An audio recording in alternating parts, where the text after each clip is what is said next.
Ladies and gentlemen, good morning to everyone. Our program will be commencing shortly. Kindly invite you to take your seats and request that you please set your mobile devices to silent mode for the duration of the proceedings. Please be advised that photographs will be taken throughout the event. Should you feel uncomfortable, kindly inform our photographers. Additionally, should you have any queries or requests, please feel free to approach our team at the registration counter. This event is intended as a safe space for discussion. We encourage you to engage, ask questions during designated sessions, and take the opportunity to network with one another. Thank you for your kind of cooperation and presence here today.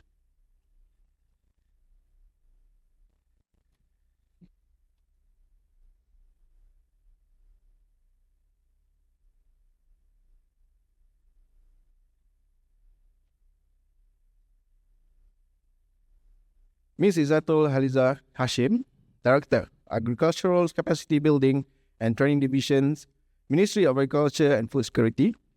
Presenting the Minister of Agriculture and Food Security, Ira Azari, Chief Executive Officer of Ideas, esteemed speakers, distinguished guests, ladies and gentlemen. Welcome to Ideas Report Launch and Public Forum, Seeds of the Future, Youth, Education and Agriculture Careers. My name is Faiz and I'll be your MC for today. May I request everyone to join me in a warm round of applause to show our deep appreciation for the Open Society Foundation's invaluable support and partnership in making this event possible.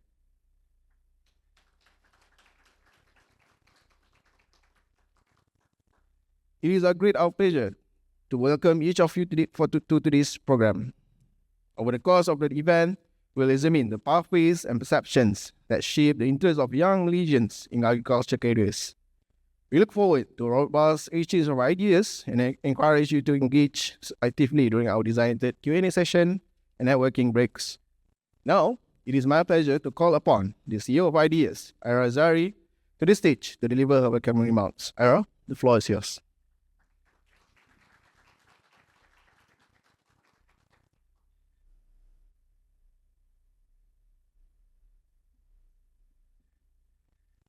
Assalamualaikum. Very good morning to all ladies and gentlemen. Thank you so much for being here this morning. I know the traffic condition wasn't ideal, but we really appreciate your attendance at our launch today. Representative of the Minister of Agriculture, Food Security, Ms. Izzatul Haliza Hashim, friends and colleagues, thank you once again for spending your Thursday morning with us at the launch of our latest policy report, Youth Voices, Future Choices, comparing agriculture aspirations, perceptions, and career preferences across education pathways in Malaysia. Ladies and gentlemen, this is a project that began in 2023. It is my great honor to stand before all of you today at the launch of this report that has been years in the making. So why does the report matter for Malaysia today? It matters because agriculture remains a strategic sector for Malaysia, supporting food security, rural livelihoods, and economic resilience. However, the sector faces a growing workforce challenge as its workforce ages and fewer young Malaysians consider agriculture as a viable career pathway. At the same time, youth unemployment, as we know, remains a concern, with many young people facing challenges transitioning from education into employment. We realize that there is a need to better understand how education pathways and career exposure shape young people's aspirations towards sectors that require future talent, including agriculture and agri-tech. This study was conducted to examine how Malaysian youths perceive agricultural careers and whether different education pathways shape their career aspirations. In particular, our researchers explored whether TVET and non-TVET pathways influence students' interest in agriculture, and whether existing education systems effectively prepare young people for the future workforce. In a bit, you will hear from my colleague and experts in this field who will discuss our report's findings and tackle some of the important questions facing the future of the agriculture sector today. Now, there are many whom I need to congratulate and thank this morning, so I hope you can bear with me for a while. Firstly, to the report authors, Priyakor Sachdev, our senior fellow, Prof. Niaz Asadullah, Dr. Stuart Nixon, and Naveen Weerasinghe for the deep and important research you have done and for getting this report over the finish line. To the advocacy and events team, Ryan, Zudi, Murni, Adam, and Nurin for the report design, publication process, and putting together this wonderful event this morning. Congratulations also to the wider project team, Dara, Dura, Faiz, Sabrina, and Nimitra for overall support in the research process. My gratitude also goes to our panelists and moderator today, Prof. Nias, Conrad Roy Fernandez, Chor Chi Ho, and Dr. Sarina Che Omar. I'm also very grateful to our survey implementation partner, LIPED Services, for their commitment in coordinating approvals with the Ministry of Education, State Education Departments, participating schools, and TVET institutions. Last but not least, to all the secondary schools and vocational colleges that participated in this study, my heartfelt thanks go to you. I hope our report will be valued and will be meaningful in your own individual journeys towards meaningful careers in the future. Thank you.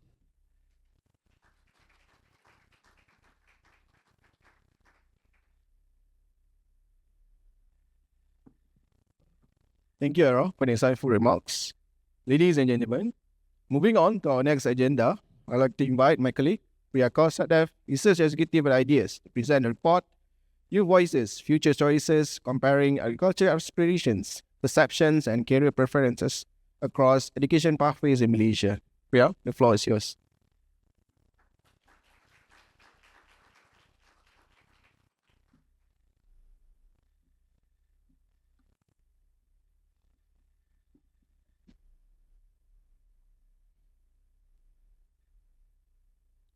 Every future begins with a choice. The future of agriculture is no different. Ladies and gentlemen, my name is Priyakar Sachdip, Executive Researcher at Ideas and co-author of this paper. Today, I'll be presenting our research on how educational pathways influence youth, career aspirations, perceptions, and preferences towards agriculture, based on evidence from over 14,000 students across Malaysia. Malaysia's agriculture sector remains strategic for supporting its food security and economic resilience. However, agriculture today is not what it was like decades ago. Through advances in digitalization, automation, and artificial intelligence, the sector is becoming more technology-oriented. National policies like 13 Malaysian Plan, National Agro-Food Policy, and also NIMP 2030 all emphasize this transformation. Yet, the workforce supporting this transformation is aging, and fewer younger Malaysians are entering this sector. This creates a challenge for agriculture's long-term sustainability. But this challenge does not exist in isolation. It reflects a broader issue of Malaysia's labour market. While agriculture struggles to attract workers, many young Malaysians also face difficulty transitioning from education to employment. In 2024, youth unemployment rates remain significantly higher compared to overall unemployment rate at 9.4% compared to only 3.2%. This creates a dual challenge. Young people are looking for meaningful opportunities, while strategic sectors such as agriculture need future talent. To understand this mismatch, we need to look earlier, before young people enter the labor market.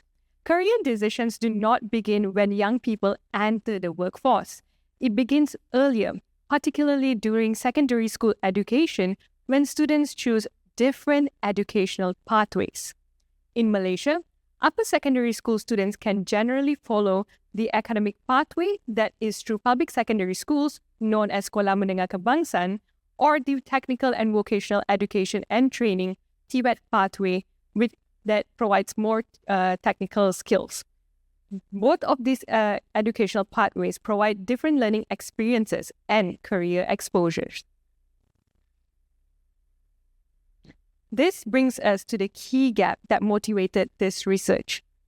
Existing research has focused largely on employment outcomes after graduation.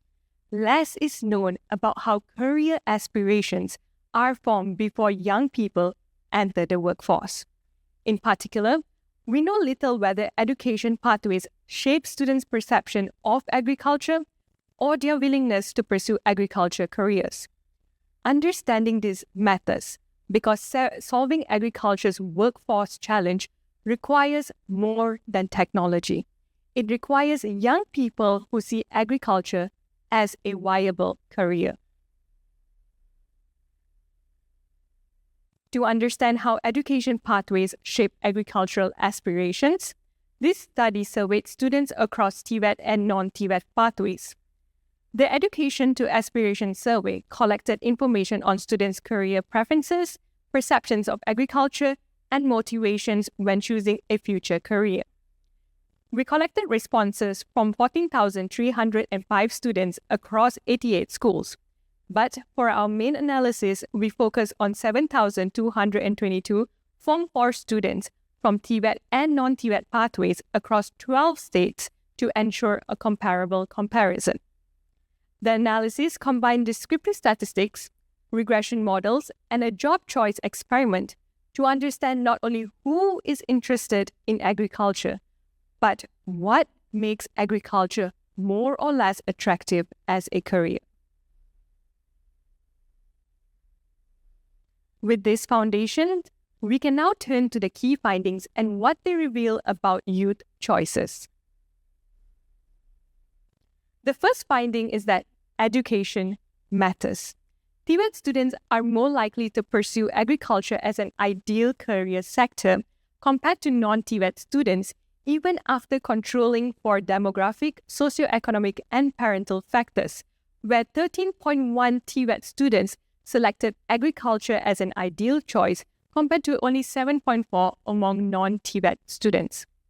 This suggests that TVET can independently build agriculture interests rather than relying solely on students from agricultural backgrounds.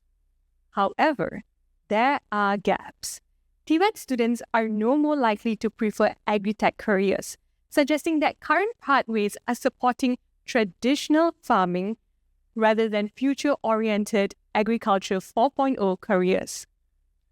They are also 5.5 percentage points less likely to enter the workforce immediately and would prefer to continue their further education. Beyond pathways, exposure matters. Agriculture subject exposure is one of the strongest predictors of interest, increasing openness towards agriculture career by 24.6 percentage points. But agriculture aspiration is not only shaped by education. We also examine whether they are inherited from parents. Parents can influence young people's exposures to different industries and career opportunities. However, students are not simply following their parents' occupations. Across both TVET and non-TVET students, most parents are employed in the service and manufacturing sector, while agriculture represents a small share of parental appointment, with 12.7% among non-TVET students and 8.3% among TVET students. Instead, students demonstrate greater occupational mobility, with many aspiring to careers different from their parents. And among students who identify agriculture as their ideal sector, 76.4% come from non-agricultural families. This suggests that young people's aspirations are shaped by broader factors, including education experiences and perception of agriculture as a career. Beyond who chooses agriculture, we also look at how young people perceive the sector itself. TVET students are generally more likely to have a positive perception towards the agricultural sector, seeing it as more cleaner, higher status, and offering stronger long-term prospects. However, parental supports remain limited, with only 17.9% expecting encouragement to pursue agriculture as a career. Interestingly, agriculture is not viewed as most difficult or undesirable. With similar 3D perceptions across TVET and non-TVET students, and achieving lower ratings than sectors such as mining and construction. Hence, the challenge may be less about the nature of agriculture work and more about the social expectations around career choices. These perceptions also influence the type of agriculture career students prefer. TVET students show stronger preferences for engineering and machinery-related careers, while non-TVET students are more interested in plant and animal science careers. This reflects the nature of the two pathways. TVET's technical and hands-on training skills aligns more with engineering and applied technology, while non-TVET students' academic exposure aligns more closely with science-based careers. This occupational split is consistent with Malaysia's TVET system, where sectors like engineering, manufacturing, and construction make up a large share of TVET graduates, shaping students' professional identities towards technical and applied roles. However, farming and crop production remains popular across both groups, while farm management is the least preferred pathway. So, taking all of this together, what would make agriculture an attractive career choice for the youth? Higher salaries and benefits are one of the strongest factors for both groups, showing that young people evaluate agriculture based on its perceived rewards and career prospects. This reflects the broader labor market realities of Malaysia, where young agriculture workforce face a wage disadvantage, earning an average monthly wage of RM 1,763 compared to the national youth average of RM 1,844 across all sectors. TVET students also place greater value on training opportunities, while gender differences show that male students are open to physically demanding roles and female TVET students are more attracted to technology-rich careers. This shows that improving earning potential, strengthening skills pathway, and increasing technology integration could help broaden the participation in agriculture. Overall, the finding shows that young people are not disconnected from agriculture. Their decision depends on how they experience, understand, and evaluate agriculture as a career pathway. Based on these findings, we found 4 areas of recommendation. We would like to give you 4 areas of recommendation. First is to strengthen agriculture exposure by expanding agriculture-related subjects and career exposure opportunities for interested students. Second is to modernize the TVET pathway by working with industry experts to strengthen the technology component of agriculture training and better align qualifications with future skills needed. Third is to reshape perceptions of agriculture careers through evidence-based campaigns that highlight the diversity of roles, modern opportunities, and the wider value of the sector. And lastly, is to expand pathways for students for non-agriculture background to enter and transition into agricultural careers. Ladies and gentlemen, every future begins with a choice, just as every harvest begins with a seed. The future of agriculture begins with the aspirations we cultivate today. This will determine whether the next generations see agriculture not as a sector of the past, but as the sector of the future. Thank you.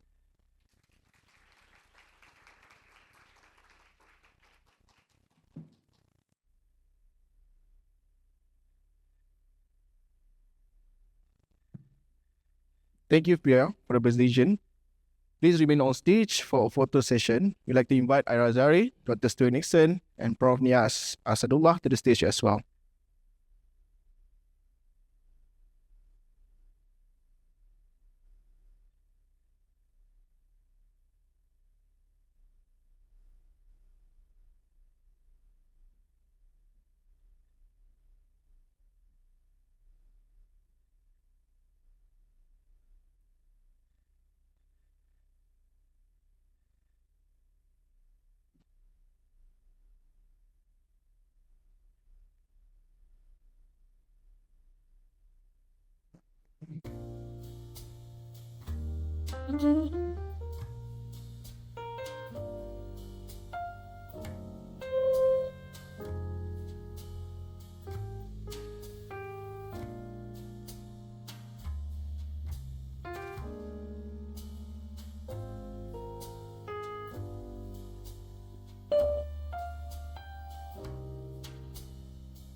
Thank you, Ron. And that's the first part of today's event. We now go for a coffee break. We'll start again at 10:50 a.m. with the panel discussion. Thank you.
Good.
Baik.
Terus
Lah.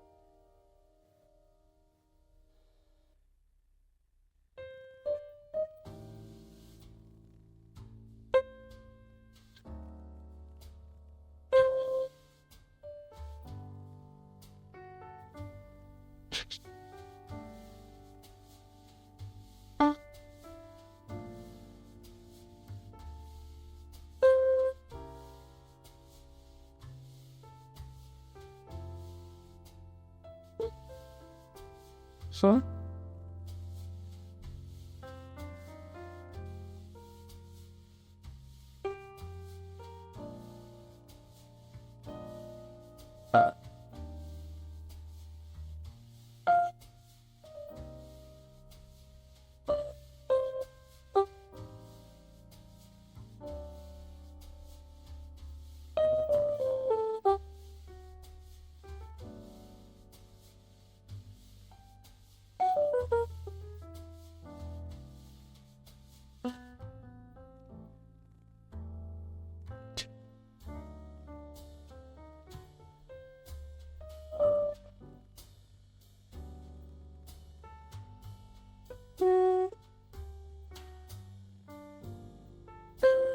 Fuck.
Welcome back, ladies and gentlemen.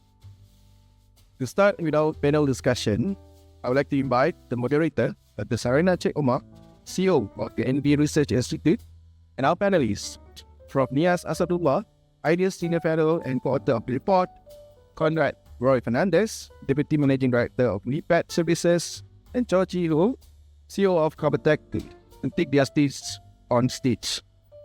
Dr. Sarina, over to you.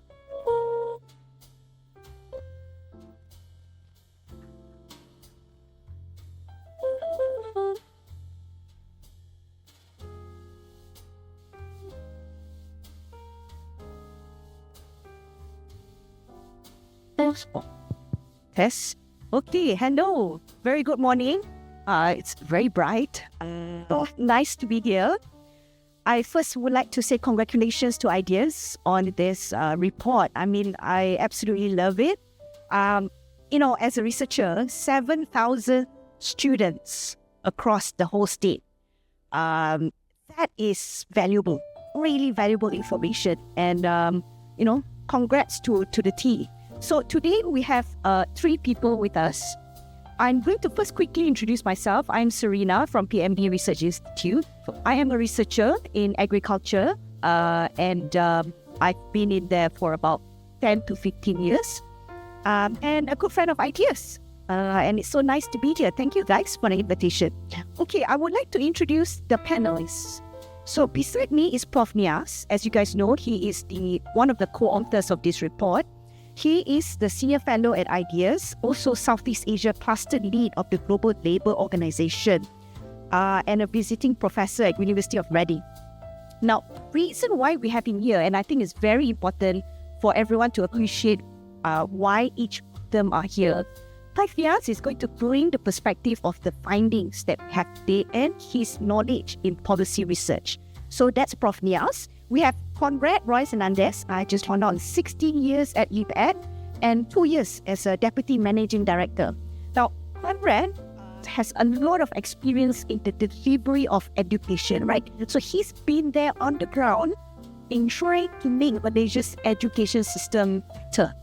So he's going to come from that perspective. They were also involved in the collection of the data, if I'm not mistaken. So he's got hands-on experience on how it felt like to approach these 7,000 plus students.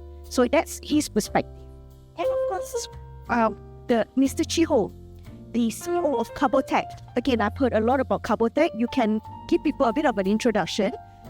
And he's the CEO of and co-founder of Carbotech and an award-winning agri-tech company pioneering in photosynthesis enhancing technology.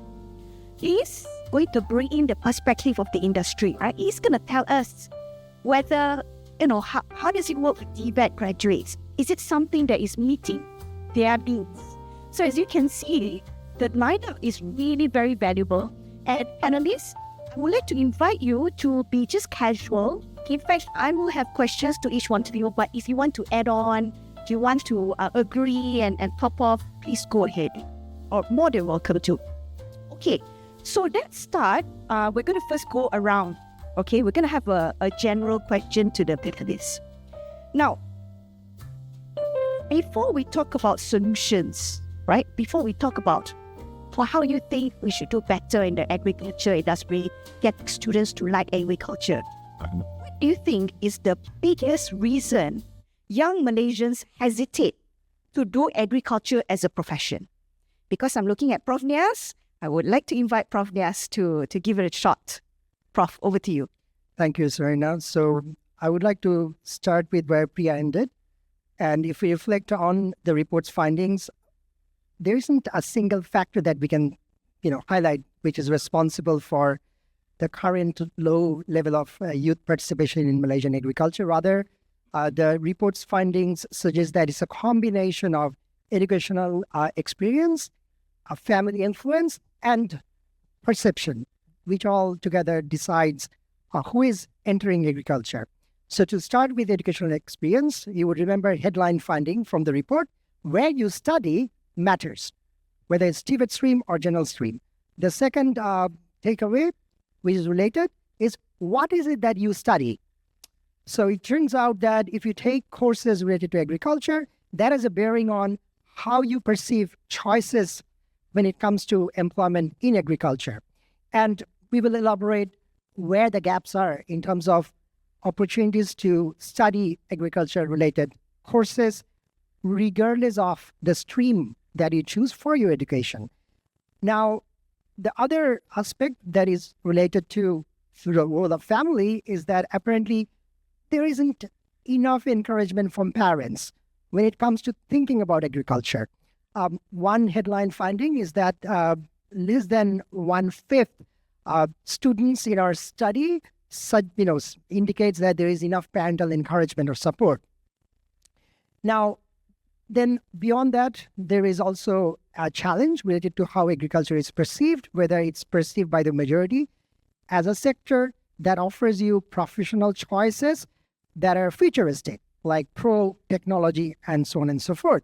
But as an economist, I should also add that if I'm to step beyond the report, where my co-panelists can chip in, it is also so much about understanding the opportunities that these youths would experience when they enter the labor market, the kind of opportunities for career growth that exist in jobs that are agricultural in nature or jobs in the agriculture sector. Because any rational person would also take into account the reality before they act on aspiration and perception. And that is an area which also need to be talked about, and I hope that my co-panelists will cover that. Thank you. Thank you, Prof. So that's from the perspective of an economist, from a policy researcher, and from the report, right? Let's go over to Conrad. Based on your experience, what do you think is the biggest reason, or like what Prof said, he thinks is a combination. But what are your thoughts? When I look at this, right, there are multiple factors that influence why a student would consider going into agriculture. There's the issue, the consideration of parents, like Prof. Nia said, peers, social media. There's also the industry, and there's also the school, right? For me, the way I look at it, the parents sort of validate the choices that the student makes. The school is the one that create the possibilities for the child to consider, right?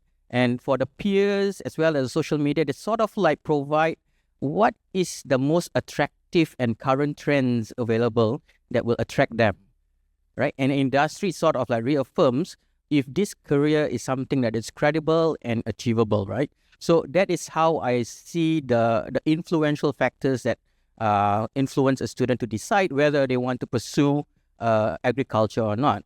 And the school per se actually has a very critical role to play, because this is where all these influential factors are basically formed in the school. And like Priya mentioned just now, at Form 3, Form 4, the students start to decide which are the professions and career they want to venture into.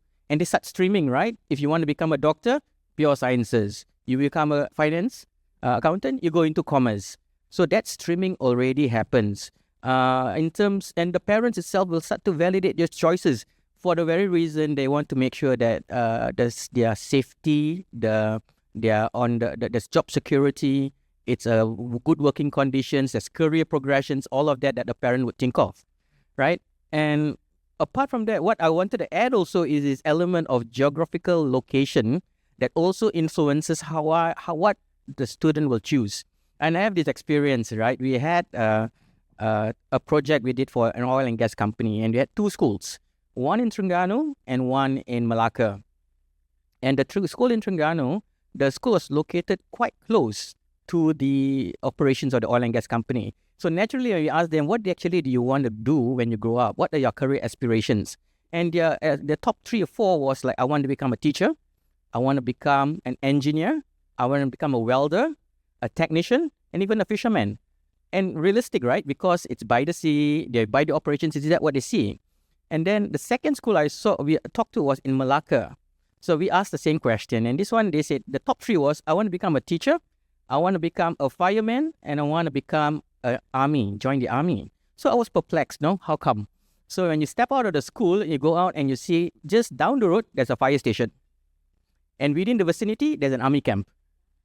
So these are the things that influence. They keep on seeing the visuals, and these somewhat inspire their aspirations to do it, right?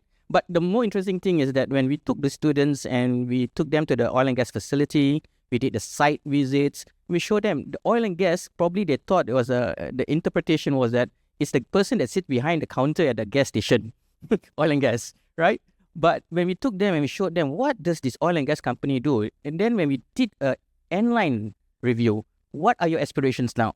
There was a change. I want to become an engineer, communications, finance, HR. So there's a whole gambit of careers available in oil and gas. So that was the opening of their minds, because where they were, they only saw what they saw, right? So that was the learning. So at the end, so I can say the parents are the ones that basically validate the choices of the student. The school itself will reveal the possibilities. Peers and social media are the one that makes it visible, but the industry is the one that have to make that promise come real. Thanks, Conrad. And what sticks to me is when you mentioned about the geography. And this is something that, ideas, you guys have this 7,000 data sets, right? And across the whole state. It would be so cool to see how these schools, the perceptions change across the state. I mean, that would be a great follow-up study on that. So the recent TVET work that we published, we noticed, so ladies and gentlemen, their research look at students wanting to enter TVET. We did a study of after you graduate from TVET, what happened to you after 1 year? And what we found out, there is a different behavior across the states. So that is so cool if we can tabulate that with behavior of school students making that decision. That will really help in how we can nurture the agriculture TVET participation, especially the geography. So if you think about it, you're less impacted by parents. You're more impacted by what you see and what you experience. And ladies and gentlemen, that is something that we can do, right? That's very hopeful. That means we can make it possible for them. So I'm going to go over to Mr. Chiho. What about your perspective, your experience setting up Carbotech? What do you think is a big challenge that's stopping youths from getting into agriculture career? So I would like to add on to what Conrad has mentioned earlier about the geography. So it's all about the proximity to real agricultural activities. So we have seen a huge perception gap if they are not too close to agriculture. But if they are more exposed to agricultural activities, the perception gap is not that big. So from what we observe, for those who are very far away from agricultural activities, they could relate agriculture as something like dirty job, under the hot sun, muddy boats and all that. And actually, there are a lot more elements beyond that. So for example, in our context, we take photosynthesis, for example. So photosynthesis is something that maybe students will only study in the school textbook, science textbook. And they couldn't have imagined a company actually build careers around photosynthesis, like what we are exactly doing at Carbotech. So at Carbotech, we develop a biotech solution that enhances photosynthesis. So there's a tech element to it, and there are a lot of opportunities around this technology. So when, for example, we have one youth here, also our employee. So I think how he personally get exposed to our technology is through social media. We showcase our work and we are very active on TikTok. So we are trying to bridge that gap by showcasing what we exactly do at Carbotech. So I think that in a way narrow that perception gap and showing that what's possible in agriculture and in biotech. So overall, I hope that the youth nowadays seeing the food on their table, it's not only something that it's hard work of farmers, but a lot of other elements, the innovation, the scientists, the stakeholders behind that to bring all this together. So there are a lot more potential that we could tap on. Yeah. Wonderful. So thanks, Mr. Chiho. Basically, what you guys are doing is you're making agriculture cool for the kids to join, right? And I hope we can have more of your kind of organizations. And when you talk about the gap, I think that's really interesting, ladies and gentlemen. And I know we've got the Ministry of Agriculture here, Puan Izatul. I think what we can learn from what the panelists just said is that when you're close, you're a school and you're close to the bomber or you're close to Carbotech, it makes it closer for them to make and be inspired. That means, right, we can have more stronger programs where the companies are closer. because that's the highest return in terms of getting participation. So instead of doing a nationwide thing, look at where the big agriculture companies are, for example, and have a school program with them directly. Maybe, I don't know, that's just a suggestion, an idea throwing out from the first 15 minutes of our discussion. Okay, I am going to go to individual questions, but it is going back to what Chiho said about perception gap. So we go to Prof. Nias. Prof, your study found that exposure to agriculture-related subjects is one of the strongest predictors of a career interest. Right? Does this suggest that many students are not rejecting agriculture? They simply do not know enough about the opportunities available to them. What are your thoughts on that, Prof? It's a great question. You're right to phrase it the way you've done, because Priya's presentation does highlight a very powerful correlation, which is that students who take agriculture-related courses in their chosen stream of education, be that SMK or SVK, they appear to have more favorable attitude towards choices within agriculture sector or related to agriculture. But I want to elaborate on this with a further caveat, which is that we did not assess directly students' knowledge of the kind of opportunities and choices that exist within the agro labor market in Malaysia. Also, we have not tested students in terms of their subject matter specific knowledge related to farming and so on and so forth. With that caveat, I want to again emphasize the finding because it actually survives a very important methodological test, which is that we also take into account the fact that students who are favorably rating choices related to agriculture based on their exposure to agriculture-related courses happen to have different family background and so on and so forth. So even when we account for those differences, this correlation survives. So which does provide a very strong empirical footing to think seriously about this pathway. Now, there is a challenge. The challenge is that Malaysian education system at the secondary level isn't doing enough to take full advantage of this correlation.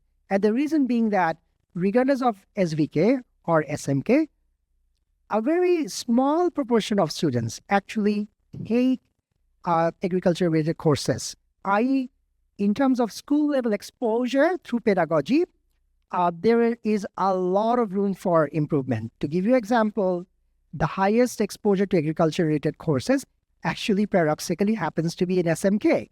In SVK, this is about 4 to 5%.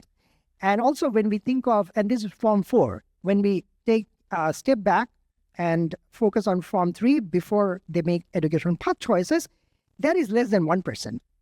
So therefore, while we are excited about this correlation, there is also a concern, but which is actually an entry point for policymakers in the sense that this is a choice we can control. We can offer more agriculture-related lessons or subjects to students in the early part of their education journey. So that's something very, very important. And I think that's something we should be emphasizing. And the other part at the same time, which is a bit concerning, is that there is this notion that agriculture is still predominantly traditional. But once again, we can leverage exposure, pedagogy exposure in school to fix that problem, right? And along the same line, I would concur with what you have said and what Conrad has said, which is that exposure should be we should think about it in a broader sense, not confining it to what students learn in the classroom, but also stepping outside the classroom in interaction with what's happening in the industry. So geography is one aspect of it, but of course, if your geography is not favorable to your education journey, we can find other innovation to take you to location, even for a shorter period of time, to expose you to kind of progressive choices that are available in other parts of Malaysia to overcome the curse of geography, if you like. That so you are being schooled in a location, not with enough example of progressive career options within agriculture, but then there are schemes within Malaysia, which I'll highlight later on, which actually are championing the kind of institutional pathways where we overcome the gaps and deficits in school level provisions when it comes to ensuring early exposure to children on agriculture education as well as progressive choices available in the labor market related to agriculture, which is tech savvy, where you're talking about precision farming, smart agro practices, so on and so forth. Thank you. Thank you. Okay, I'm going to move over to Mr. Conrad. I've got this question. It may sound similar to the main opening question. From an education perspective, when students think about their future careers, what shapes their perception the most? I know earlier you mentioned about the geography, the parents and all that, but any thoughts do you want to add on to that? I think you were mentioning you had some experience, so you wanted to share? Yeah, I think if I go back, right, if I just look at TVET from a school perspective, I think that TVET itself is making agriculture tangible. But I know we talk about agri-tech.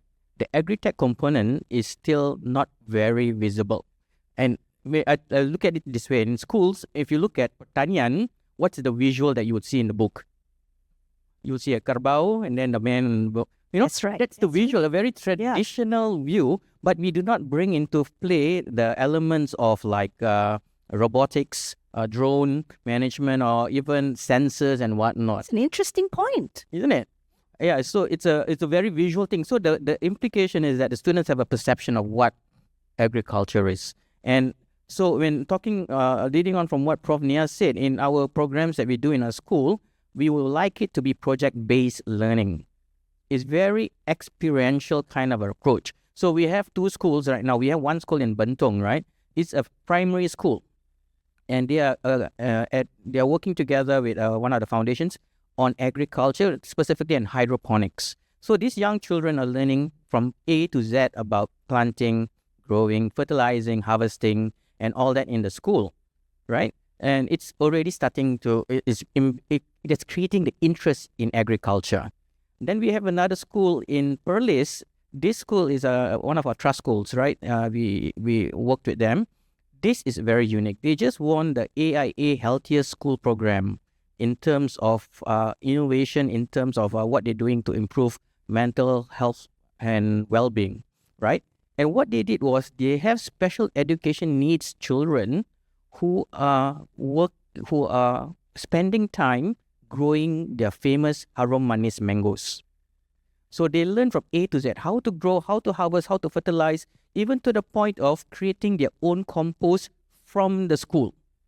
So, and then how they can harvest it and sell it. So it's an end-to-end thing. It's almost like a small agribusiness model already. Fantastic. Isn't it? Who is this? This is SMK Sanglang.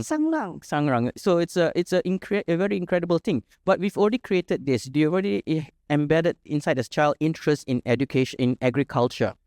So what's next then, right? If we can have industry to come in and support them, this will not become merely a school project. It becomes something that they can take on, become an entrepreneur in the future, and transform them. These are special education needs children, by the way, right? And yeah, so that's my position in terms of how it can support the school agriculture.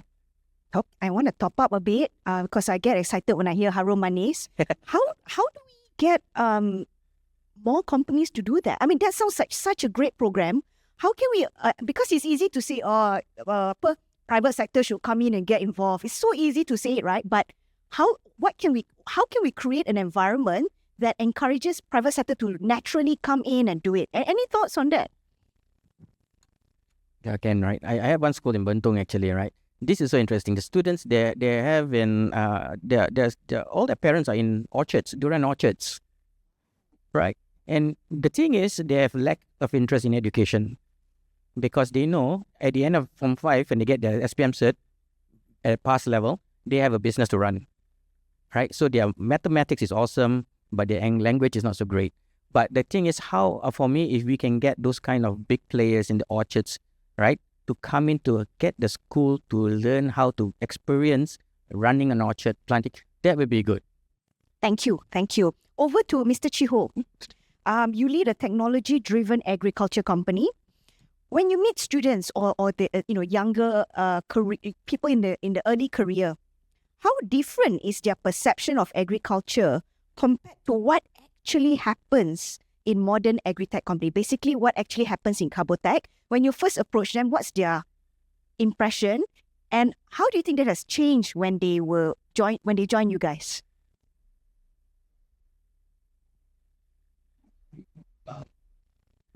Yeah, I would talk about maybe our secondary students that we have the exposure of interacting with them. So they are genuinely excited about plants and agriculture, especially for those that we have interacted with. And I would like to also quote some example of our friends from the industry. For example, companies like Urban Hijau, Ground Control, even Eat Shoots and Roots. They have been doing quite a number of work on the ground with primary school and secondary school to build that interest in agriculture, in planting. So coming back to the earlier question that Dr. has for Conrad, I think now these players, they are leveraging on the PIBG budget to run all these workshops for the school. But if that's like additional resources that could be channeled from the school itself, I think all these programs, this awareness program could be actually amplified to reach out to even more schools. And when we interact with secondary school students, I think most of them were genuinely interested, but they are not very sure, like, will this be their career choice in the future? Although they are genuinely interested, but in terms of the benefits, the compensation, like what also Priya has shared earlier in the report about the reward element, right? So I think another thing to think about is really getting them to be participated in their like a small on-job training kind of arrangement to get really huge exposure. And talking about their graduates that we have met, I think Bioeconomic Corporation is also playing a very important role. They do bridge that gap by having different workshops, different awareness building program, and Carbotech, it's benefited from one of the program because Bioeconomic Corporation is channeling all the talents for some of our job openings. So we had like a good talent pool to choose from. And from our interviews, we have seen that a lot of aspiring candidates, they are really driven by the potential in agriculture and biotech. So although I could not represent the whole big population of youth, but the person that we have met, they are really having high interest in agriculture and biotech. And maybe their job opportunities or the job demand are a little bit lacking because some of them that we interview, they are actually working on odd jobs, like they are being Grab drivers, they are working part-time. So the opportunities are not really there, not enough for them to capture in terms of to work for. Like Expand on that a little bit more, Chiho. So the study that we found out is that when you have a diploma in TVET, for example, you're underemployed, which means industry is not giving you an equivalent qualification to what you have. But if you have a certificate, fine, you're well matched. So that's where you come in. You were saying that the job provision is insufficient at the moment. Yes, I think even Arif may be relating to that because that time we have a lot of candidates interviewing for our very limited job openings. And a lot of them have tried their many ways of getting like a secure job in agriculture sector. So we are talking just last year. So it's also a supply issue then. It's the industry itself perhaps is still growing and hopefully it will create more jobs in that sense. And if I can summarize sort of just very briefly is that agriculture career, and I really like it when Conrad, you mentioned that traditionally when we think about even for us, right, for all the ladies and gentlemen sitting here, when you grow up, when you think about agriculture, you see the Pak Tani, the cartoon of the Pak Tani, right, bending and in the sawah padi, and it's so true when you said that, you know. And you know what I've learned, I love agriculture, guys. I knew from a young age that I want a career in agriculture, but hey, doesn't mean I have to be in the farm. I became a policy researcher in agriculture. So I think what's important is that a career in agriculture is actually diverse. You could be a data analytics, you could be a policy researcher, a professor, you could be someone providing the education in agriculture. It's huge. And I think what we need to do is make that available to the students. Let them know it's not just about wearing the hat, although nothing wrong with that, but the options are huge. So maybe that's a take-home message for this part of our conversation. Okay, I'm going to pivot a bit, ladies and gentlemen. I'm going to ask a wish list question to our panelists. Same question, I'm going to sort of flow it to them. And it's a bit of a wish list in the sense that how I wish this is true lah. If money isn't an issue, right? Resources, you have like all the resources, the human capital, you got the support, you got the money. We know right now youth's attraction is lukewarm, right? We know like from our experience, is there, not there. If you have no limited in resources, what kind of program you're going to implement to attract young Malaysians into a career in agriculture? How would you do it? Maybe just now I start with Prof. Nias. I'm going to go that side now. Chiho, floor is yours. Unlimited resources. What would you do? Yeah, so I would like to draw parallel to some example implemented by MOSTI because I think this program initiated by MOSTI that's called Innovaton that is aired on Astro. It's a good initiative in sparking interest for young scientists or young students going into innovation and science. So if I have unlimited resources, I would actually initiate a reality show to feature actual nitty-gritty detail of agriculture sector, right? We could have participants participating in this reality show and to be aired through TikTok because that's the most effective channel to reach out to youth. Wow. Right. Yeah. TikTok reality TV show. Yes. And we could actually fund some of these participants and also, in a way, educate aspiring agropreneurs to run business. We can pair them out with business mentor, business coaches to guide them to make sure that they are utilizing the funding provided effectively and just document their whole journey of running an agricultural business. Yeah. Wonderful. Okay, that's nice. Let's keep that in mind. I mean, that's pretty interesting. What about you, Conrad?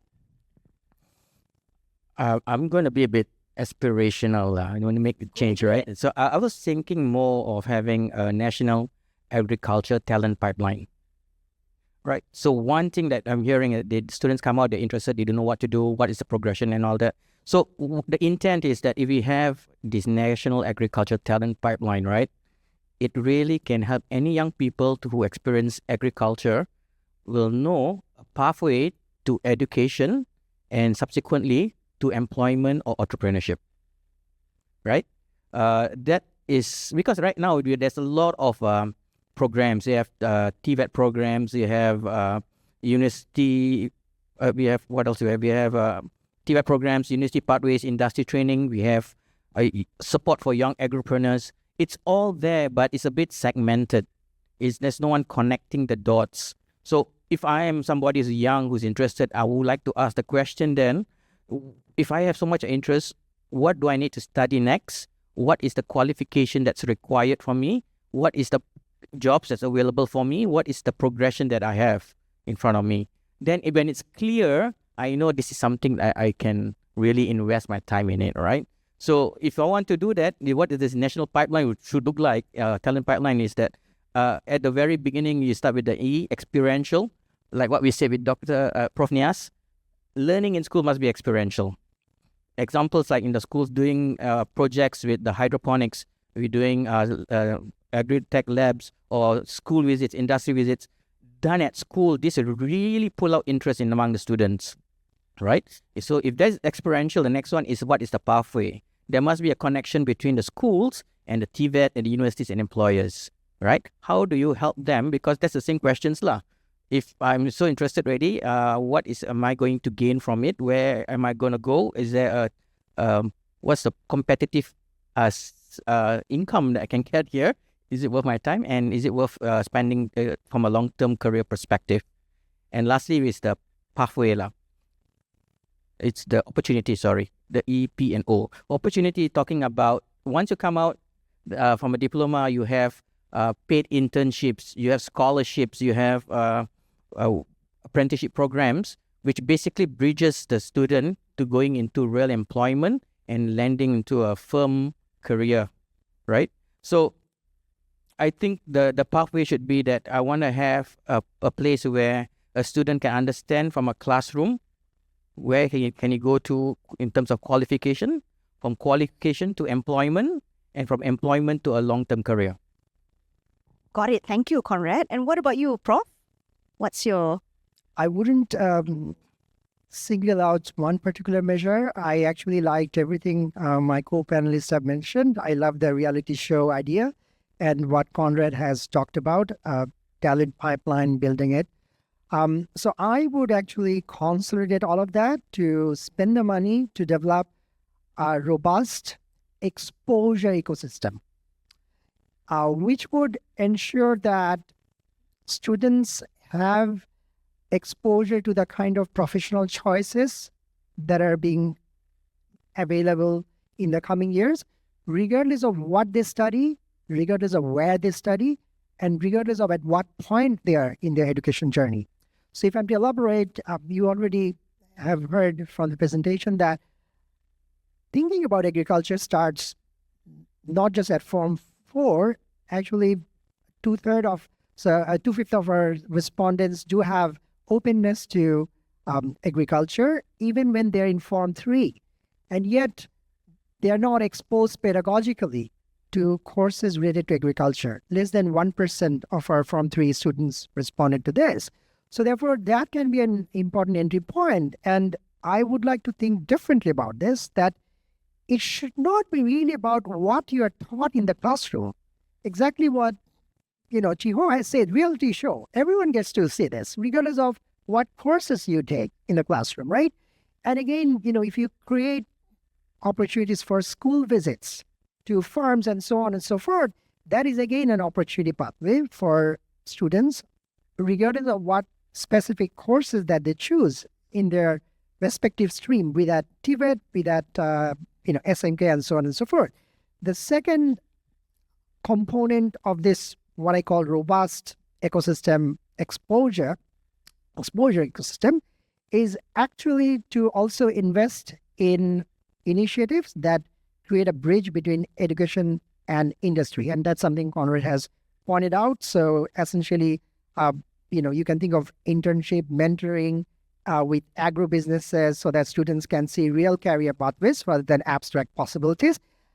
The third one is to target teachers and counselors. Sorry, what? Teachers. Train the teachers, you mean? Yeah. Okay. So train the teachers in the sense that in their lecture, they can also feature some progressive choices, because one way to fix it is actually to make content of textbook progressive of the kind of points you have made. But at the same time, teachers can also customize by bringing in examples and highlighting them in their lecture. And I must also emphasize that similarly, we can have awareness schemes targeting parents, because one headline finding from the study is that parents are not very positive about providing encouragement to children when it comes to agriculture. But my pick of the pack, being an economist, is to also spend a bit of the money to generate right evidence, because there are so many competing ways in which you can shape perception. You can nudge youths, you can nudge teachers into the right kind of initiatives and activities that would create pro-agriculture attitude or would correct misperception.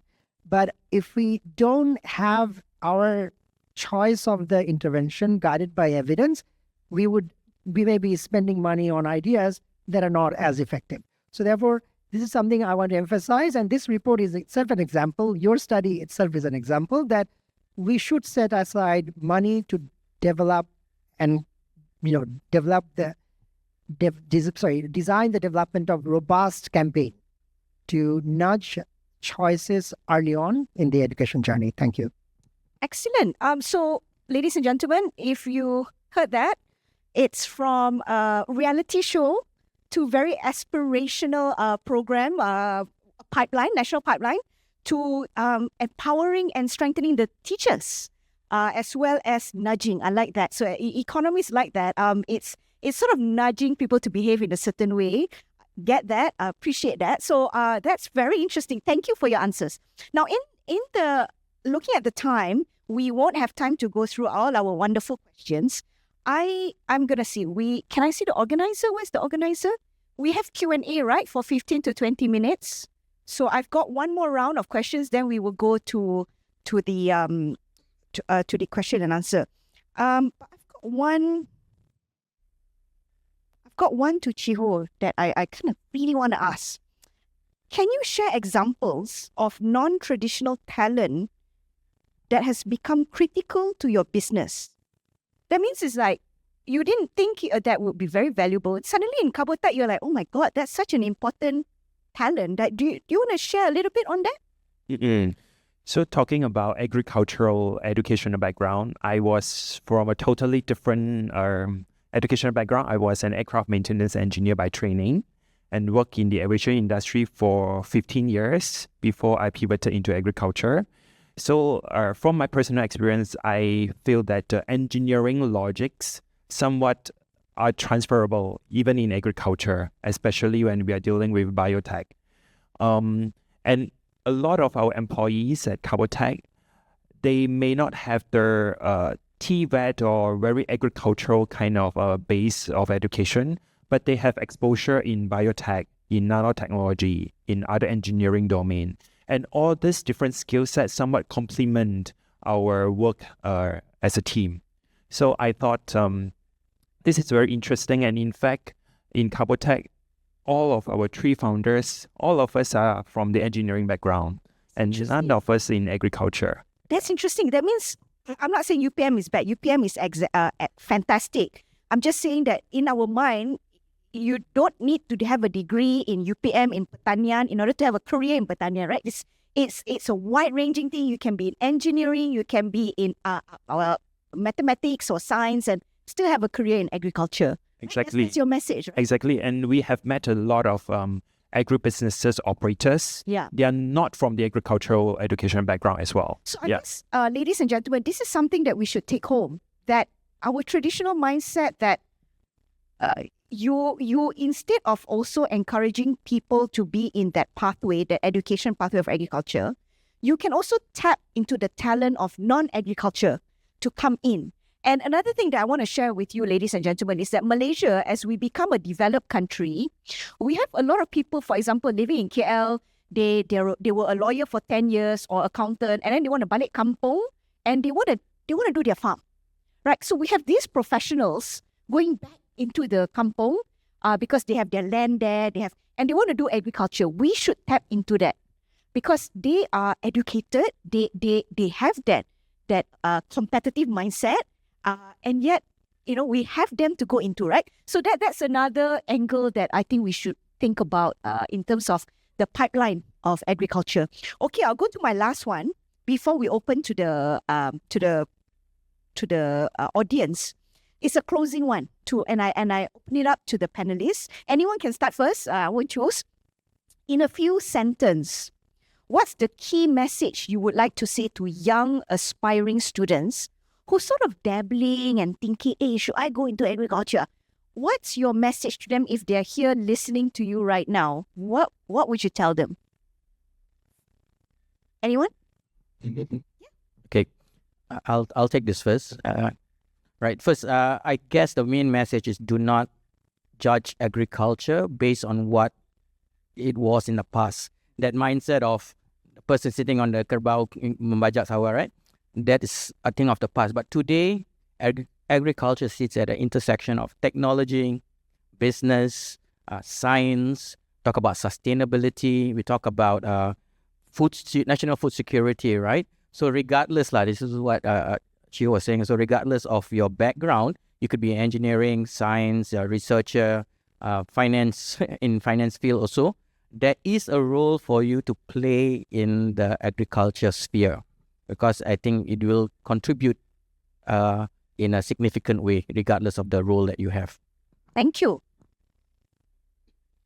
So I would like to quote some examples from the Carbotex context. We do have some paid internships for post-SPM students, maybe short 2-3 months, for them to expose what is it really in agriculture. So that kind of work, the activities, and what the challenges that we face in agriculture sector. So I think the candidates who applied to this paid internship program, they are genuinely interested in agriculture, but they are not quite sure what is it like for a career in agriculture. So I think this kind of exposure opportunities would be very valuable. And if, let's say, for those who are listening from youth and you would like to get exposure, you can talk to a lot of agri companies or agri-tech companies in Malaysia. Many of them are welcoming interns. Yeah, so you can have a feeling, you can have a hang of what is it like in working in agriculture. Thank you. And I will agree with what Conrad has said, which is that we have to stop thinking about tomorrow's agriculture through our image of what farming was yesterday. So agriculture is changing at a rapid pace. So there are innovative applications of AI, drones, precision farming, smart agro practices, so on and so forth. And those are the changes that we need to use to update our understanding of the promises that agriculture presents tomorrow. And in that context, the widening of academic pathways, meaning that you can be science students, you can be an engineer, you can be someone studying business in your university. Regardless of these academic choices that you make, agriculture is actually making available progressive entry points in terms of the kind of roles you can play. And this is something you have also reflected in your personal capacity as well as a researcher and so on and so forth. The other very important point is that we also don't have to think about traditionally in terms of how we approach the talent pipeline, which is that farming households today would offer farmers of tomorrow. What we have found is that there isn't so much of occupational continuity in our data. Rather, there is mobility when it comes to stated occupational preferences and choices when we ask students about what is it that they hope to do after their completion of education. And that is very, very important. What it means is that we don't really have to do it business as usual, which is targeting farm households to retain the next generation into farming. Rather, we need to create an ecosystem where, regardless of which parent raised you, regardless of which household were you, which location of Malaysia you are, the sector is changing. And we need to therefore update our belief and understanding of the kind of choices that are going to be made available. In other words, aspiration is not something our youths are inheriting from their parents. It is malleable. We just need to do more in our institutional capacity and for colleagues in the private sector, for those in the education, to make sure that these latent aspirations are protected, preserved, and again, nudged in the right direction. Thank you.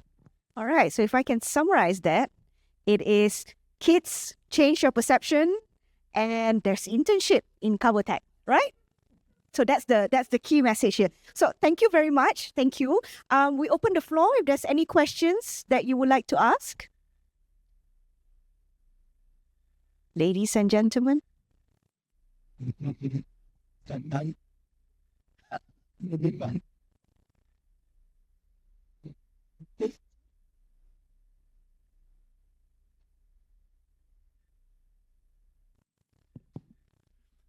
Hey everybody, you'll see me in a sec anyway. I'm Dr. Stewart. I'm one of the co-authors of this, and I'm Director of Research at Ideas. Thank you so much for the panel. It's been a really riveting discussion. One thing I don't think we really got to, and it's sort of buried in our report, so maybe this is a chance for Prof to say a bit more, but alongside our examination of education pathways, there's also sort of demographic and other sort of characteristics of students and how that affects it.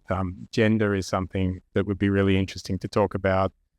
Ethnicity. We talked about states already, and what you found, Dr. Serena, on in your sort of later in life study. But maybe we can hear a bit more about how some of those characteristics are affecting perceptions of agriculture careers.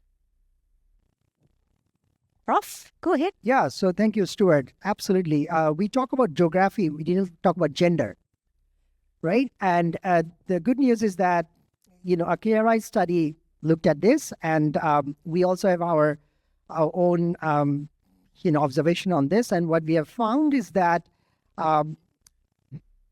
within the TVET stream, there is less of a representation of girls compared to SMK, which is more gender balanced. But regardless of that, when we think of our occupational dreams, what is it that I, as a Form 4 student, want to do when I grow up, leave the education system? It turns out that, again, there is a gender connection in the sense that aspiration for agriculture is more concentrated among boys compared to girls. And even though, when I reflect on my own experience, particularly in East Malaysia, I've come across farmer associations headed by female farmer. And again, when you think of the kind of work people get to do, kind of businesses they run, you have plantation crops, you've got non-plantation crops, you have smallholders, and then you've got large states owned by companies. And within these two streams, smallholders are predominantly self-employed. Agro-businesses they run, so on and so forth, whereas you can work as employees, you can work as manager, you can work as scientist in the plantation sector under large corporation ownership and so on and so forth. So this is something that needs to be looked into more, because one response to not having enough youths into the agriculture sector is perhaps to leverage women more. I have, for instance, written a few years ago on this global pattern, which is feminization of agriculture. And what does it mean? Globally, what we find is that more and more women are in charge of farming, particularly in location where there's high migration. Male are going to cities to be the breadwinner. Farming is left to women. Now, this is not so much of an empowerment, rather, the responsibilities are passed on the hard work. But again, if we leverage this presence of women in those locations with the right support, this can become progressive choices, and that then can be used to also get girls interested in agriculture early within the education system, right? So this is very, very important. Now, other than that, we also have the, issue of ethnicity, that we have the Bumiputra, we have the non-Bumiputra, we have within that the Malay Bumiputra. And again, so we see that there are differential patterns. One striking part is that the Bumiputra heartland, so regions where you've got Malay Bumiputra, they actually tend to have not just more preference for agriculture as an ideal career. Interestingly, in those locations, you also see higher uptake of agriculture-related courses. So that's something I would like my co-panelists to chip in. They are more qualified than me to talk about the role of race going beyond region. So I'll stop there. Thank you. Yeah, so allow me to add. So talking about maybe gender first, we have seen a lot of good female smallholder farmers because they are really detailed and meticulous in their agricultural practices. They have like a very systematic way of planting. Whereas through some interaction with some male farmers, they are more like by chance, by luck, kind of. So that's like a general statement, but that's what... So guys, more cincai lah. So that's what we have observed due to our limited experiences in the industry. Yeah. And talking about races, I would say it's very crop specific in the sense. So we have seen a lot of Malay Bumiputra farmers are into rice sector. The Chinese growers are more in the durian orchard. So I'm not sure what will be the reasoning, but that's the fact that we have observed. Yeah, farmers are multi-racial, but very crop specific. Yeah. Got it. I just curious, right? I'm gonna turn the floor to the audience. Just out of curiosity, who's here sort of with an interest in TVET? Can I give a hands up? Who's here because it's TVET, not necessarily agriculture? TVET. So 3, 4. Okay. What about people who are here because they have a background in agriculture or they're interested in the agriculture topic? Angkat tinggi sikit lah, tak nampak. 1, 2, 3, 4. Oh, I see. Okay. So that's the blend here. Any question? Any things that you would like to ask? Otherwise, I might add something. Yes, please. It made me wonder the rest. What are you guys? Okay, Bismillahirrahmanirrahim. Assalamualaikum warahmatullahi wabarakatuh, and also good morning. So not afternoon yet, nah.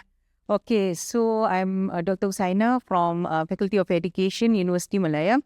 So coming from education sector, so I noticed there are a lot of different opinions. So actually the Malaysian government has been looking at new curriculum. So the new curriculum will be launched in 2027. So there have been a lot of integration so that agricultural sector would be a focus. So we have been trying to come up with a curriculum from the primary school level, so the exposure doesn't start later. I think even preschool level, I think if there is activities that related to agriculture, so that I think agricultural sector should be for everyone.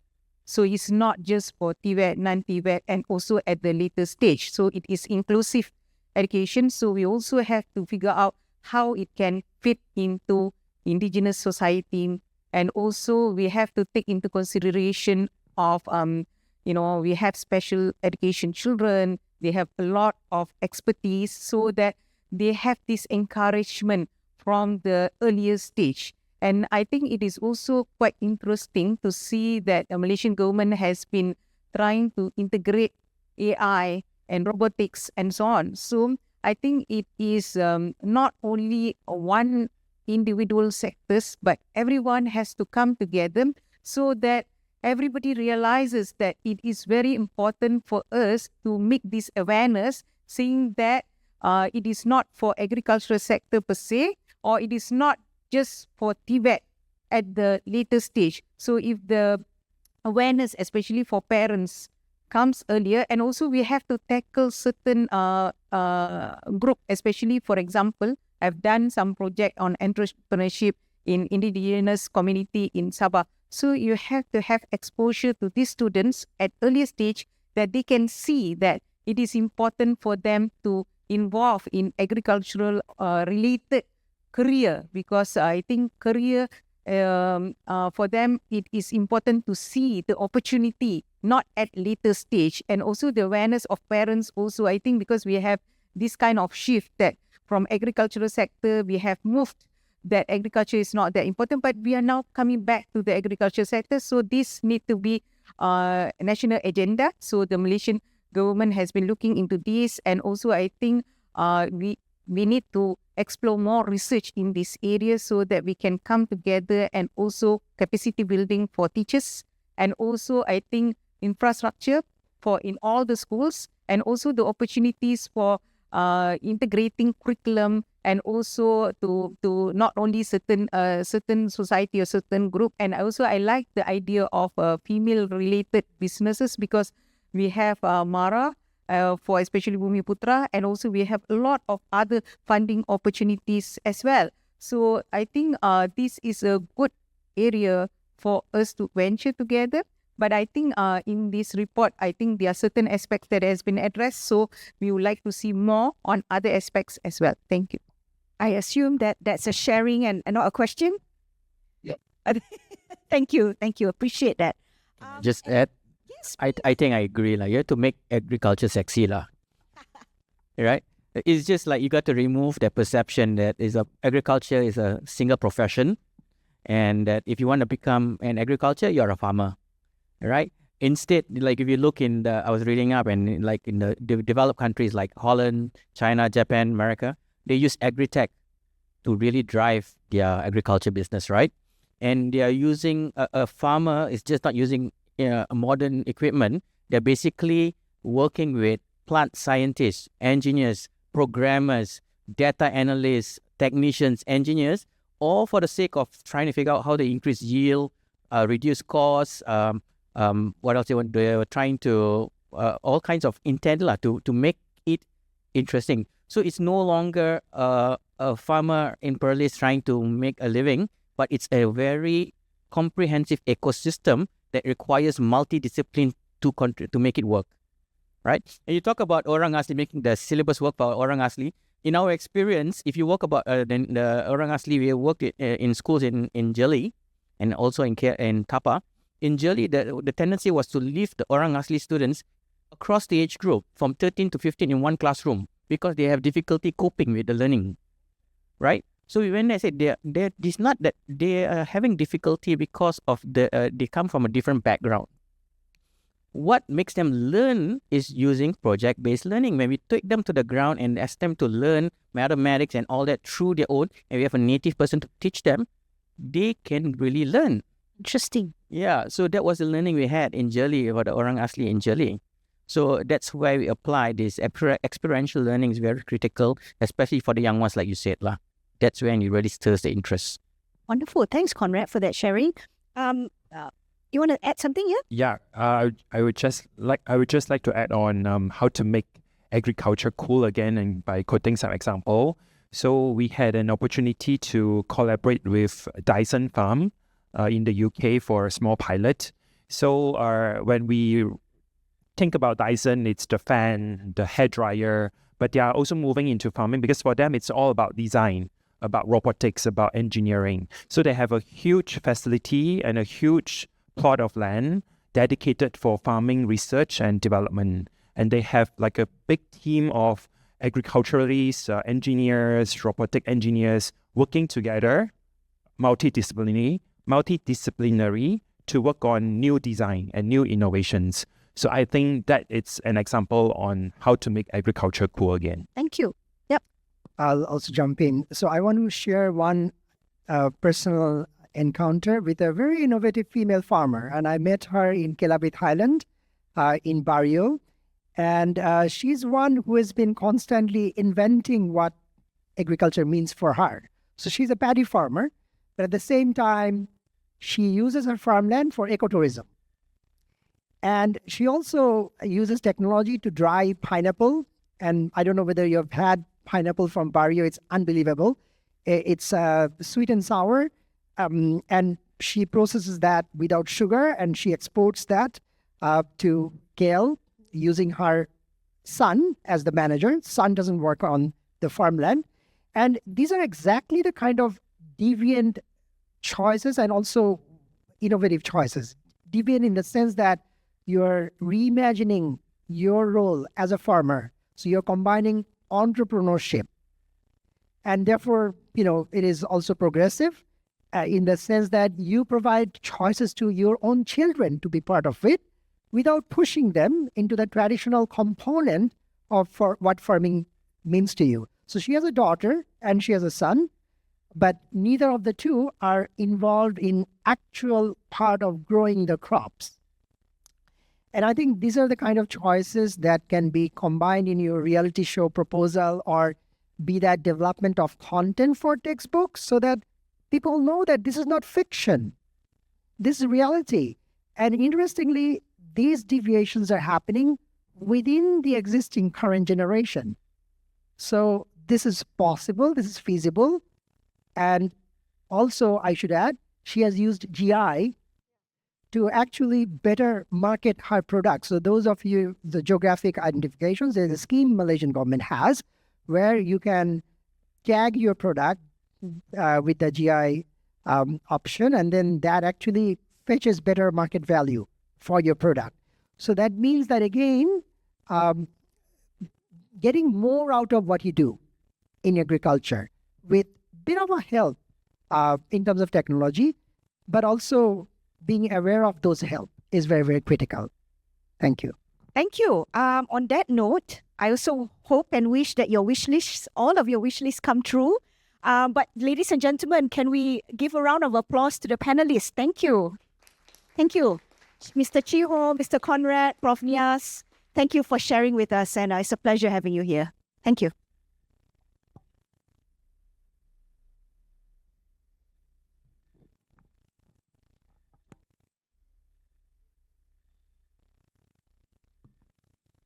Thank you, Dr. Saranam. Round of applause for the panelists for a very insightful discussion. Please remain on stage for a photo session.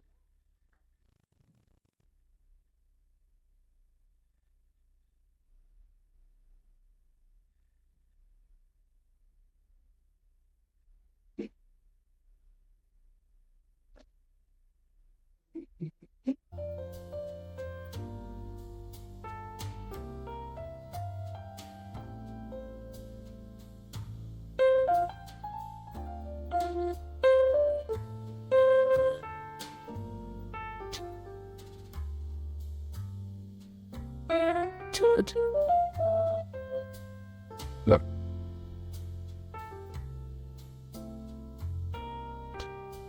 Ladies and gentlemen, I would like to invite Dr. Stuart Nixon, Ideas Director of Research within SAGE, within Word Connected, to deliver the closing remarks. Stuart, please.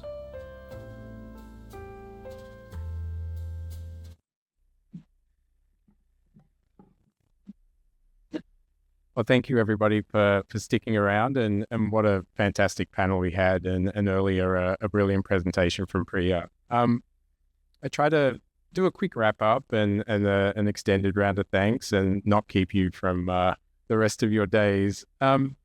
It's funny, I can't help but think as an Australian, and having a very different lived experience of education and what that means, and as I continue to learn, even after about 10 years of being associated with Malaysia, the intricacies of a different system. I mean, I come from a world in which, perhaps showing my age, there were no IT courses back when I was at school. There was touch typing, if anyone knows what that is, and whether it's still taught. People use their thumbs these days. But there were no agriculture courses either. But of course, there are choices that have to be made. There are no free lunches in this space, and I'm sure curriculum design is a very difficult area. But one thing being able to be a co-author on this project and get in the weeds has allowed me to do is to sort of understand some of the intricacies of the system and the bureaucracy around it. When I learned that the Tibet system is not one system, really, it's sort of 12 ministries and 1,400 institutions, and just an incredible complexity around that. I do wonder, and I don't want to talk out of turn, but I do wonder if that's a system that's more designed around bureaucracy than it is students. And of course, what we were doing here with this report is to focus on the students and understand what they care about, and where they think their careers are going at this early formative stage. Of course, not everybody chooses their career at age 15 and 16. I try to think of myself at that point and whether I'd even thought about what I'd be doing. I think I made my first career choice beyond sort of delivering newspapers at a much later date. And of course, I'm in a very different career right now. So they say everyone has about 8 different careers anyway. And maybe one of them can be in agriculture for future Malaysians. There is sort of a chicken or egg story in all of this. It's, do you improve the sector or do you improve perceptions around the sector? And that depends on the differences between the two. I mean, is agriculture better than advertised, and therefore we need to advertise it better? Or is the sector transitioning too slowly and we need to promote the more innovative and technological parts of the sector to make it more attractive and then advertise that it's going that way? I'm not sure which way around it is, but what we're trying to do here is peel back some of the layers of that conversation and where to target the efforts. As Prof said, there's no one factor in this space. It's, just as there's no one student or there's no one job. And as part of the survey process underpinning this, we were deliberately vague about what agriculture is. We weren't saying, okay, it's on the farm. It's what you make of it. It could be a scientist's job. It could be an engineering job. But yeah, we need to understand how perceptions relate to reality. And also it is sort of fascinating for me as someone who's from an economics background and development economics. We speak in a very macro sense about how development is taking people out of agriculture and putting them into industrial or service jobs. But now we're in this world where it's, it's a more technological sector and there's concerns about geopolitics, geoeconomics and food security, whatever that means. There's a couple of definitions out there. And that's then a drive to get people or potentially different people back into agriculture. And that's a very serious problem that governments are facing everywhere. So as I said, what this report does is it tries to peel back these layers to help target efforts and correct sort of mismatches in the space. So how much of this is the perceptions themselves and how are they formed? How are these perceptions being formed through education pathways? How much is it the job factors themselves, or is there a genuine gap between perceptions and reality? How do these education pathways differentially influence that? And it's pretty clear from our results that there is a distinct difference between the TVET and the non-TVET pathways. And how do these wider factors like demography, what state you're in, where your parents come from, what your socioeconomic level is, how do they matter? And I think proximity also came up a couple of times in the panel. So that then forms an attempt to be able to nuance what we can do across many facets of policy. There's not one answer to this conundrum, but an opportunity to better target. So whether it's improving the nature of agricultural careers, pathways, the education pathways that help form the perceptions, greater connections to industry came up a bit, and how we advertise these better to make sure that people who are open to going into agriculture do find a pathway into agriculture and the right pathway as well. And of course, we can entertain the ideas of reality shows, national agriculture talent pipelines, and of course, like a full, robust exposure ecosystem. These are all great ideas, and I think that'll feed into some of the advocacy we take from here. So one last big round of thanks to everybody, to Priya and to Prof. Niaz and to Mahasan in absence, getting the paper together. To the panelists, Dr. Serena, Conrad, Chiho, sorry. Thank you so much for a really engaging panel. To the wider team, we didn't report it a lot in our final paper, but we did a validation exercise to get into the schools again with Lipet's help to talk to students, to really understand some of the findings behind the survey. And we'll probably have more to say about that in coming publications. But to Dara and Dura and Faiz and Nimi and Adam and Iman, who are all part of that interview process alongside Priya, thanks to you as well. To the wider team, as Ira said, it takes a whole army. So to the advocacy and events team here, to our project secretariat team, and to everyone else who supported this publication and the event. And of course, to the rest of the LEAP-Ed team who couldn't be here, Dr. J, Padil, Ashkin, I can't read my own writing, apologize. It's been a long week. And thanks to OSF, of course, for their funding to support this. And thank you to everyone else for being here. We need everybody to be part of these discussions. It's not just a think tank and our various friends that we bring along to provide expert opinions. It's everyone from ministries to other interested organizations and, of course, industry. So thank you all for being here, and I hope you enjoyed the event.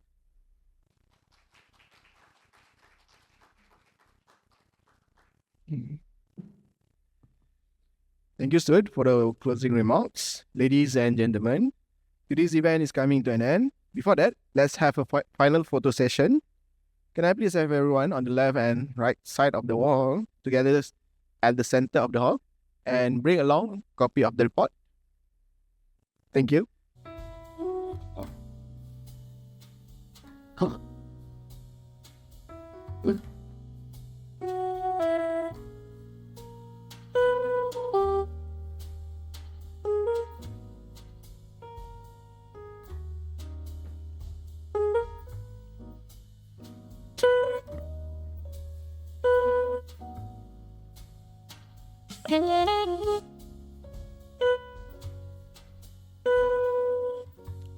Got this. Yeah, facing the.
Thank you, everyone. On behalf of Ideas, we would like to express our appreciation